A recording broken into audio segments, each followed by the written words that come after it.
સુરતમાં એસકે સુરત દ્વારા મેરેથોન દોડનું આયોજન કરાયું હતું, જેમાં ફિલ્મ સ્ટાર અને સાથે ગુજરાતના ગૃહ રાજ્ય મંત્રી, સુરત પોલીસ કમિશનર સહિતનાઓ હાજર રહ્યા હતા. સુરતમાં વરસતા વરસાદ વચ્ચે એસકે સુરત દ્વારા મેરેથોન દોડનું આયોજન કરવામાં આવ્યું હતું, જેમાં ફિલ્મ અભિનેતા સરમન જોશી, ગૃહ રાજ્ય મંત્રી અને સુરત મજૂરા વિધાનસભાના ધારાસભ્ય હર્ષ સંઘવી તથા સુરત પોલીસ કમિશનર અનુપમસિંહ ગેહલોત સહિતના મહાનુભાવો હાજર રહ્યા હતા.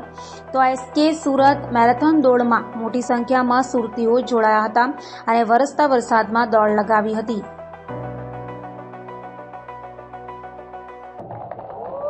કારણ કે સુરતી લાલાઓને એટલા વહેલા જગાડવાના, એ બી વરસાદના ટાઈમે, એ બી ફાઇનલ મેચના રાત્રે 3 વાગ્યા તક લોકો જાગ્યા હોય.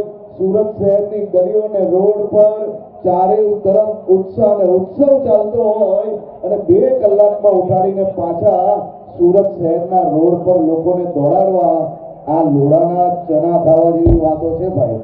તો આ હજારોની સંખ્યામાં, આટલી મોટી સંખ્યામાં તમે સૌ લોકો અહીંયા ઉપસ્થિત છો. આપ સૌ લોકો મજાથી, આનંદથી દોડવા જોડે જોડે આપણે સુરત શહેરને સુરક્ષિત અને સ્વસ્થ રાખવાની જવાબદારી આપણા સૌની છે. આપણે સૌ લોકોએ સંકલ્પ લેવાનો છે કે આપણો શહેર જે દેશભરમાં સ્વચ્છતામાં નંબર 1 છે એને આપણે સૌ લોકોએ ટકાવી રાખવાનું છે. સૌ લોકો સાથે મળીને માત્ર મજા માટે નહીં, પરંતુ સામાજિક કાર્ય માટે બી સાથે મળીને દોડશો. નાના મોટા કામમાં સુરતીની સ્પિરિટ તરીકે આપણે લોકો આગળ વધશો. આપ સૌ લોકો ફરીથી ખૂબ ખૂબ અભિનંદન અને આપ સૌ લોકો મજાથી દોડો એવી શુભકામનાઓ. આભાર.